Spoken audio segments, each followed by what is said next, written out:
Professor Kazanas, it's a great honor for people in India to have a Vedic scholar like you to be amidst us. We are very proud of the contributions you have made to Vedic studies and researches. So we would like to take this opportunity to learn from you on our own traditions and heritage. So I will have a few questions to ask. Feel free to elaborate on them as you feel appropriate. Okay. The first question I have, you mentioned in one of your lectures, the axis of Vedic culture is self-realization, Atma Jnana, Aham Brahmasmi, Sarva Bhuteshcha Atmanam. Apart from the emphasis on ethical behavior, what is the significance of yajna in the Rig Veda? Well, first of all, I should say that I'm very glad to be here. I regard India as my second mother country. And of course, I love the Vedic tradition, starting with the Rig Veda. Now, the yajna in the Rig Veda, as always, with anything that is important in the Vedic tradition, it has an outer and an inner aspect. Now, yajna does mean sacrifice, but of course the very word sacrifice means making sacred. Now, what's sacred? To a realized rishi, everything is sacred. But yajna is the external ritual whereby certain things may become sacred. It's used primarily, or so it seems to us, it was used to obtain the fulfillment of certain wishes, certain desires, lawful desires, because there are unlawful desires as well. When you desire something that somebody else has, or his riches, or his wife, or her husband, or something like that. But lawful desires are perfectly natural desires to have more riches, but not at the cost of other people. And primarily to go to heaven. That also is a very strong desire, as is found in the Rig Veda, because the rishis do ask for riches, they do ask for sons, heroic sons, viras, and they also ask for the place of the light in heaven, to be with Yama and immortality. So yajna is that ritual whereby the forces of nature, the forces of the universe get propitiated and can ensure to the sacrificer a certain result. Now, whether in fact this happened is a moot point. That is one aspect. The other aspect is that every ritual, if it is conducted with the maximum of attention, then it creates a tremendous atmosphere, and the people involved there can experience a higher level of being, knowledge, understanding, consciousness. And this, in a way, is a step towards immortality. So you've got this yajna, this aspect of yajna as well. Both are external, but already we are moving towards a psychological aspect, an inner aspect. Then there is the true inner aspect of yajna, whereby the man sacrifices his selfishness, puts it aside in all his acts, and thereby he returns to the purity of being with which he comes into this world.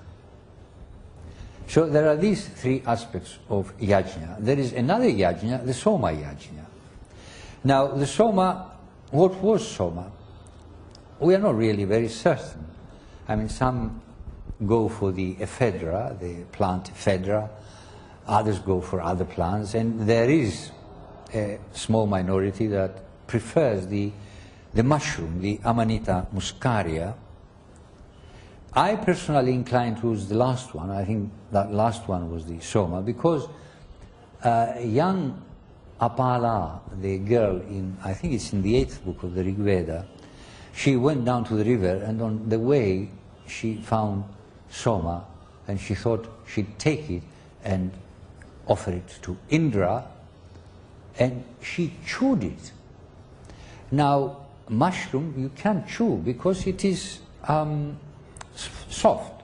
The ephedra twigs are not so easy to chew. So from that, plus some other indications, some descriptions of the soma plant with golden hues and that sort of thing, suggest the Amanita muscaria. Watson did a lot of work. He was a botanist, and he did a lot of work back in the 70s and late 60s and early 70s, and thought that that was it. I've read that work. I'm inclined to agree with him. I read recently an American retired professor who also wrote quite a lengthy article examining all the evidence. He is inclined towards the Amanita muscaria too. So when you took that, you passed into a different state of consciousness where you felt the exhilaration exactly as the rishis describe it. Now let me see if I can recall. Apama, somam, amrita, abhuma, aganma, jyotir, avidama, devan, or something like that. We drank the soma, we went to the world of light, we became immortal, we found the gods.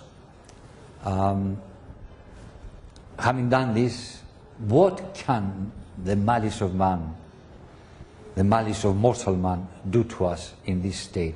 In that state, you are completely impervious to the malignity of human beings, to any misfortune, any accident, anything at all, because the state is one of supreme felicity. So you've got all these aspects of yajna, really, and they all help towards the end of reaching a higher state of consciousness and being close to the gods and immortality. Thank you, Professor. Next question. How do you explain the development of the Veda into 4 samhitas? Rig Veda, Yajurveda, Samaveda, and Atharvaveda. Yes. Well, it is said that originally, I mean, even the Vedas themselves say it, originally there was one. But the thing about human beings is that as they develop in the material world, they differentiate. Because of their actions, they acquire a different quality and different internal quality, mental quality, and they have different powers, different talents. Consequently, you have some who are inclined in one direction, others who are inclined in a different directions, yet others who are inclined in a third direction. So naturally, the scripture, the original Veda, the original knowledge, because Veda does mean knowledge, was divided to suit the different types of people. And basically there are three types of people: the active chap, the active person, the devotional person, and the knowledgeable person, the intellectual. So the Vedas were divided accordingly, and you have an attempt with the Atharva Veda to try and reunify the lot, but at the same time bring in new elements like the mantras that have to do with spells. It's heavily inundated with spells, Atharva Veda, much more than the Rig Veda. The Sama Veda, most of it is Rig Veda, in fact. It's chanted as opposed to Rig Veda, which is recited. Yajur Veda is mostly prose, and it contains philosophical ideas as well. It contains architectural ideas, it contains social ideas, political ideas, and so on, much more than the other Vedas. Now, I think this is the basis of the division. Originally, there was just humanity, there was one language among humanity, they all understood one another, there was no problem whatsoever. But as the yugas progressed, humanity got divided up, and so knowledge got divided up, language got divided up, and whereas you had one language and the whole earth was one language, it became of many languages, but many major languages. Then the yugas progressed, and you had even more languages.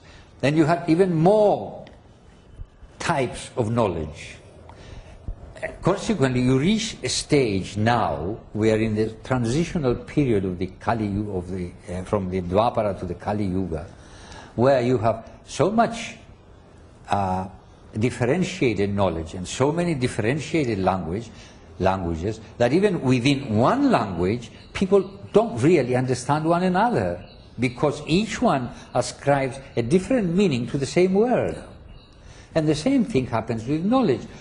You hear one particular sentence and you think you understand it, but in fact what the other person means is something slightly different, and the knowledge is fragmented all the time. There was a time in the Renaissance when you had the uomo universale. That meant that a man was master of all knowledge. He knew architecture, he knew languages, he knew philosophy, he knew mathematics, he knew astronomy, and so on. Today it's impossible. Even if you are specializing in one particular area, you're specializing, and there are other parts of that area that you don't know. Take the dentist. There are 32 different specialities of a dentist, each one for one tooth. One question, Professor. There are about 72 richas in the Rig Veda adoring the river Saraswati. Can this river Saraswati be seen as the locus of the Vedic people? Well, I'm surprised that there is a problem with Saraswati, or there continues to be a problem with Saraswati now, because, fine, there was a time when there were doubts about the existence of Saraswati, for the simple reason that you looked at the place where you thought there would be Saraswati and there is nothing. But since then, in the last 20 years, there's been a lot of research by archaeologists, by geologists, and by hydrologists, paleohydrologists.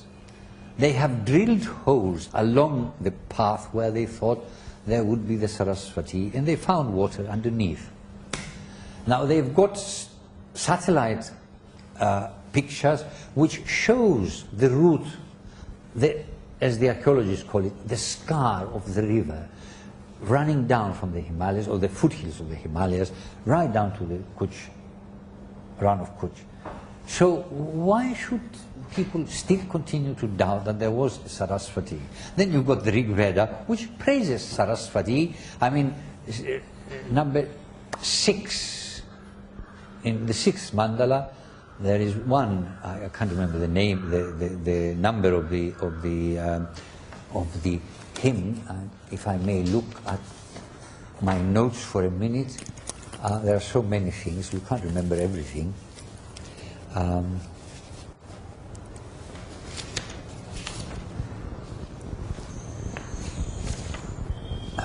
Where is it? Yes, hymn 61. In the 6th mandala of the Rig Veda, hymn 61 describes an actual river flowing down, roaring away, expanding and rushing along. I mean, it's not a fantastic river, it's not an imaginary river, and it's certainly not the goddess Saraswati, because it's water flowing.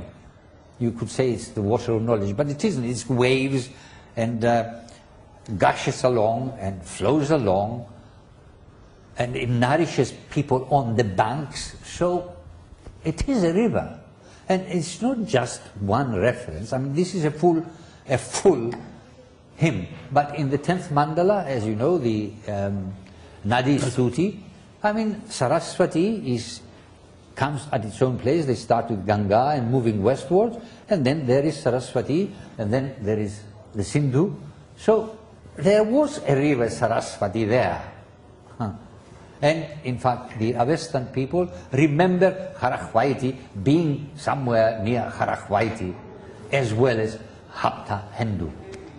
So yes, there was a Saraswati first. Second, was the Indus-Saraswati civilization there? Of course it was. The Vedic people were there because they're praising it all the time.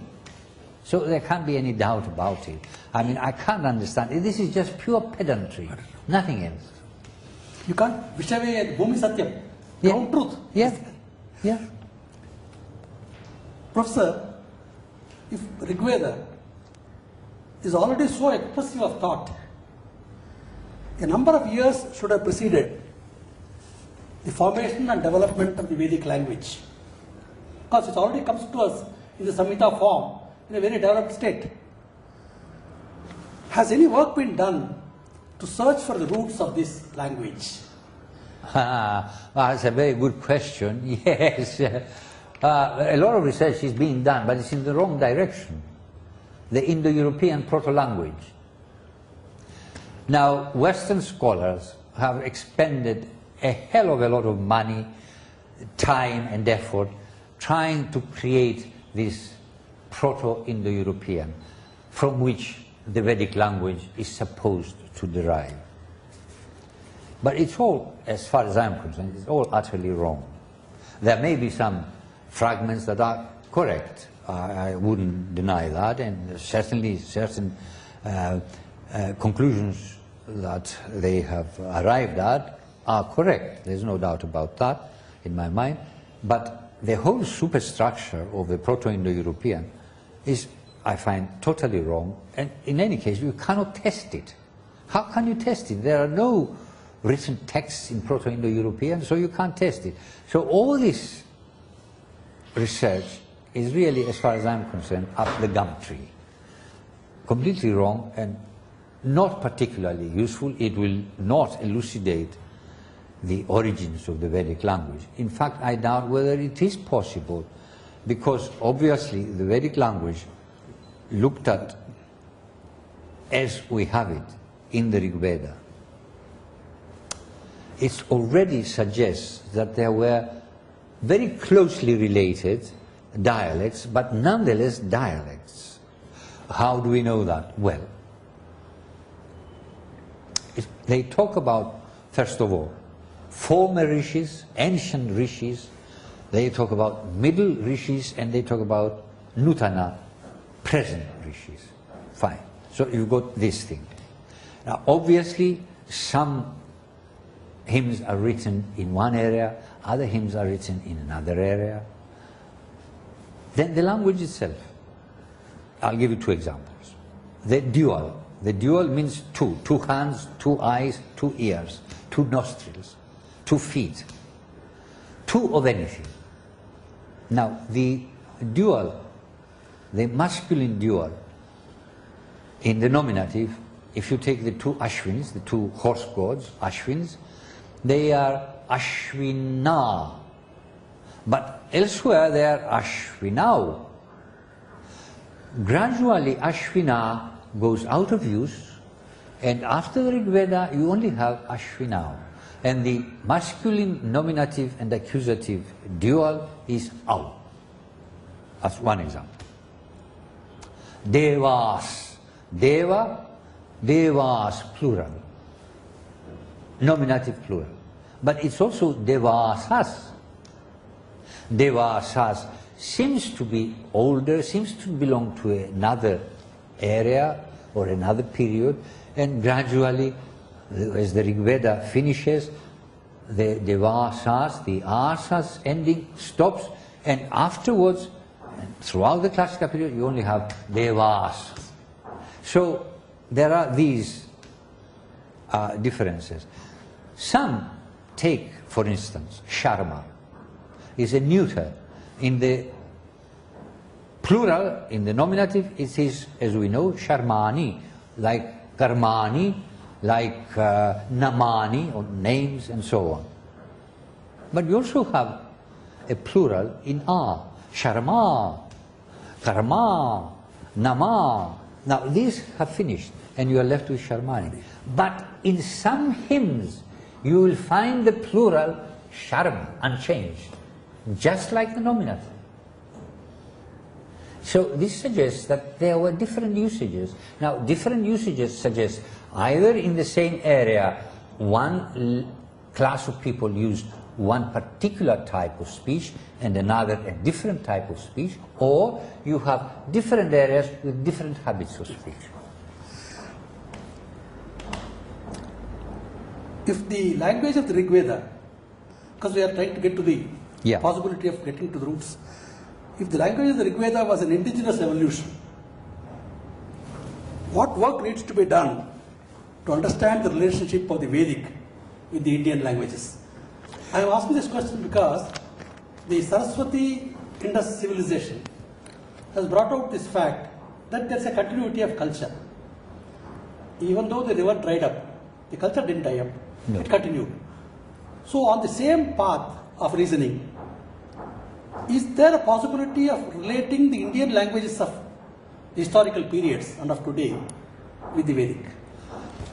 Well, yeah, there certainly is, yes. I mean, most of the northern languages, Marathi, Gujarati, Punjabi, Bengali, Hindi, can be related directly to Vedic. But, and here is a very big but, I mean, we have got Vedic because we have the Rig Veda, Atharva Veda, and so on. But it is very doubtful whether, you know, the lower class people who did not belong to the priesthood or even the Kshatriyas would know Vedic. So there must have been, at the time of the Vedic culture and the time that the Rig Veda was being composed and the hymns and all the rest of it, there must have been some Prakrita languages as well. Now, not only Prakrita languages, but also other people with other languages, not related directly to the Vedic language. I mean, as some people have said, it was a linguistic area, Sprachbund. And there's nothing impossible about it. We find words in the Rig Veda that we don't know where they come from. They don't seem particularly Indo-Aryan, and they don't seem particularly Indo-European. I mean, the word for camel, Ushtra, there was no camels in Europe. Camels went to Europe during the Roman Empire. There were no camels in the early books of the Rig Veda. A camel appears in the 8th book. Now, the 8th book is significantly one of the oldest books. Although it's number 8, in fact, it's one of the one of the youngest books. Not oldest, one of the latest books. And you have Ushtra. Well, the word Ushtra must have come with the camel, because it's not Indo-Aryan word. It comes from where? Ush means heat, and light. As Ushas. Well, what is there heat or light about the camel? There's nothing. So, and Tra, the termination Tra means an instrument for doing something, you know, like mantra, an instrument for thinking. But Ushtra is an instrument for what? For heating. It doesn't make sense. So it must have come from some other language, and it did come from somewhere Central Asia. There are other words like that. There are Lubotsky recently in the last 10 years or so, did a research and gathered some 20 words of this nature that cannot definitely be related to the Vedic language. So there was a Sprachbund, and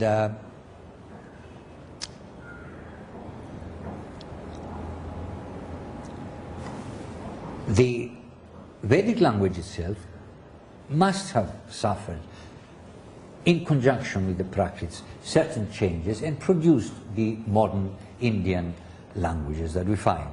Now, as regards, are you going to ask me about Dravidian? We are talking about a general area. There is not much of a difference in the spiritual ambience of the northern Indian or South Indian people. No. They worship the same divinities. No, certainly the not. The thought process is the same. But I'm thinking of the language itself, because Dravidian is not, as far as I know, related directly to the Indo-Aryan languages, to Vedic. They may have come originally from the same language, but that would take us back 20, 30,000 years before. And we really have no means of knowing. Now, to talk of Proto-Dravidian, to talk of Proto-Vedic is very easy, but it doesn't get you anywhere, because anybody can sit down and invent proto-languages and then make them fit somewhere. I don't regard this as a legitimate avenue of research. I mean, you can toy around if you like, and certain things do look related, but only certain things. You don't need to bring in proto this and proto that. But I think the suggestion that you made about the Sprachbund, yes, the linguistic area, opens up some avenues for determining the interactions that have taken place among these people. Certainly. There is only one very great difficulty. We do not have 3000 BCE, 2000 BCE, 1000 BCE. We do not have evidence of any other languages.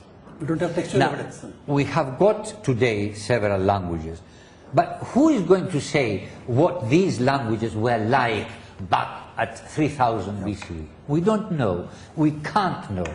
We can work backwards, but that's creating proto-languages, which is not really a very healthy sort of research. From the experience we had of the Indo-European. Yeah, quite. You can see that. Yeah. Okay, Professor. Now, Professor, you have conclusively established the collapse of the Aryan invasion theory. With the collapse of that theory and the collapse of the Indo-European linguistic doctrine, yes, what Baruch Yamano refers to as the doctrine, and also the genetic studies findings, where do we go from here? How should we reconstruct the ancient history of India? Well, yes. Now, there's no doubt about it that this invasion theory is just utter nonsense and should get out of all textbooks. The immigration theory is equally nonsensical and should get out of textbooks. Now, what this means is you should have historians who will sit down and rewrite the early chapters of Indian history, nothing else. We have got a project going with Aditya Prakashan, the publishers in Delhi, to produce a series of booklets, not big thick books, but booklets that parents can buy to teach to their children themselves, if they're interested. And really, you need about 5 or 6 to cover this early period. But there is one difficulty. It's a difficulty that you have today also. Having postulated that the Rig Veda is, to follow the old mainstream view, that the Rig Veda is from 1200, and you get down to Atharva Veda and so on, Yajur Veda and the sutras and so on, you are still left with big question marks. When did the Mahabharata war take place? When was the Mahabharata as an epic begun? Because it started as cycle songs, then gradually these were joined, to them were joined other stories, and you have the epic round about 200 BCE, up to about 200 CE. Okay? But how did it start? Well, we will never know. There is not sufficient evidence. It may be that astronomers like Achar and Iyengar, or scientists who deal with this sort of thing, may eventually come to an agreement, interpret correctly the passages in the Mahabharata. If this happens, it will be a miracle, but it may happen, in which case we will have a more definite date. But having said that, the Rig Veda was composed, or the bulk of the Rig Veda was composed before 3000, and the other Vedas around about 3000, and the Brahmanas immediately afterwards, and the Upanishads around about 2600, and the Sutras beginning to rise up at that period. What happens afterwards? We don't know. We've got the Indus-Saraswati civilization, but there is no literature attached, no literature accompanying it. It must be, I suspect that some of the Upanishads were written at that period, and some of the sutras, because in one sutra it says, when it speaks about buildings being too close to one another. Well, now that suggests urbanization. It's not the free-for-all earlier period. This is urbanization. So be careful, it says one of the sutras, not to have your restroom next to another person's house. Have it closer to your house or something like that. Don't drop rubbish and make filthy the other man's yard. Things like that, which suggests urbanization. So Sutra period probably belongs to the mature Harappa. You know, after 2600, right down to 1900, when the Saraswati dries up completely and the people begin to move eastwards through the Ganges, and there are vast changes altogether. So there will always be gaps because, and this is a fact, the concept of history in India was quite different from the concept of history in Greece and subsequently the West. The Indians were far more interested in the present. Now, to put it in a different way, as a German scholar said, whose name I can't remember, Greece gave us the joy of living, the Indians have given us the joy of being. Beautiful. Which is a beautiful statement and quite true. Now, the Indians are interested in being here now. So, what they look at is not the connection with past. They just refer to the past, but they're not interested in the stages whereby the past became the present. Because there is also a present coming from above, from the world of the gods, and from the absolute beyond the gods, coming all the way down. And this is all in the present now. That's what interests them. So when they say the beginning of drama, we started with Indra, not in the past, but here now, it starts with Indra. He is the inspirer. You follow? But that's the concept of history that you find in India. They are not ahistorical. In fact, they are very